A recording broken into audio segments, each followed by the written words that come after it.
the organization of human life, its systems of communication and systems of control are extended more and more and more in just the same way, for example, that by assimilating the minerals out of the soil and the rays out of the sunlight, a plant like a fern grows and grows and grows and extends its form.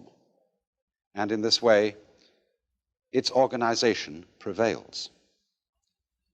Now then, you see, if you take this task of what we call the conquest of nature,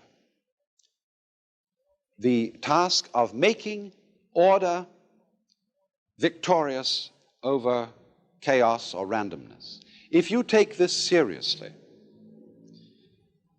you will look upon it as warfare. And you will firmly believe that the most urgent thing that there possibly can be is to make order prevail over randomness, to make good prevail over evil, to make life prevail over death. And we find that when we are in a contest of this kind, a serious warfare game of this kind, and we take it seriously, we are involved in it in a very deep and bitter sense.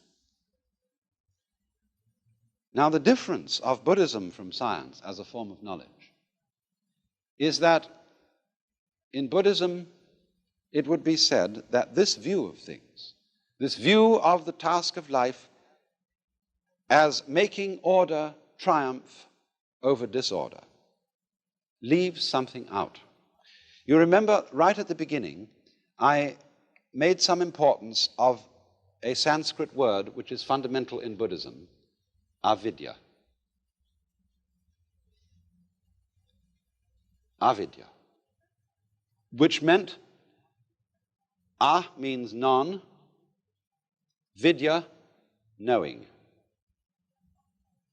Non-knowing or ignorance, or better, ignorance. Ignorance, in other words, leaving something out of account. And I want to use a familiar illustration to show in what way we ignore. You see here a figure which is apparently, as you look at it, two faces in profile about to kiss each other. Now, if we draw back a little from those two faces, we can see on the white area in between them the form of a cup.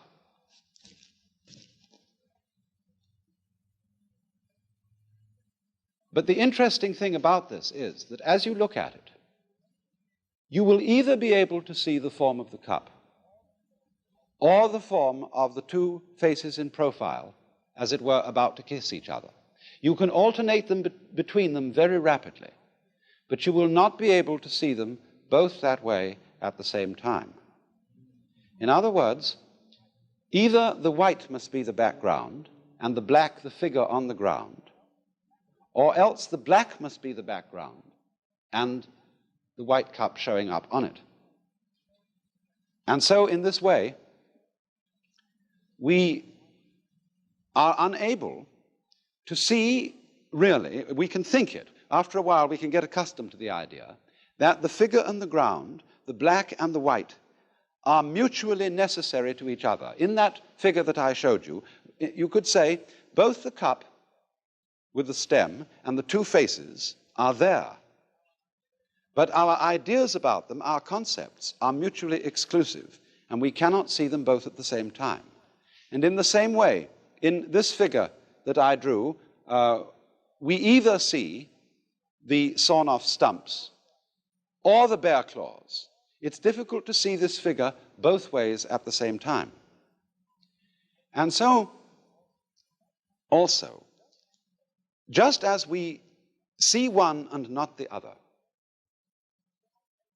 so we identify ourselves. After all, when you're looking at the white figure in that illustration, which is the cup, you, as it were, identify with the cup. When you look at the two faces, you identify with the profile. So in the same way, when we experience the world around us, we identify with the subject, the knower. We don't identify with what we see. But as a matter of fact, if there is nothing seen, there is no experience of a seer. If there is no seer, there is no experience of anything seen. They both go together in the same way as the black and the white. And this idea that the yes and the no, the black and the white, the inside of a class, say we draw a square as representing fundamentally the idea of class. I can't have a square which doesn't have both inside and outside. They go together. And in Buddhism, this going together is called shunya. Although this is often translated void, it means that the inside of the square cannot exist, is void without the outside, the subject without the object, the black without the white. And this, of course, is represented in this fundamental Chinese figure of the yang, or the positive principle, and the yin, or the negative principle, like two fishes, constantly circulating, going round and round and round and round in the alternations of life.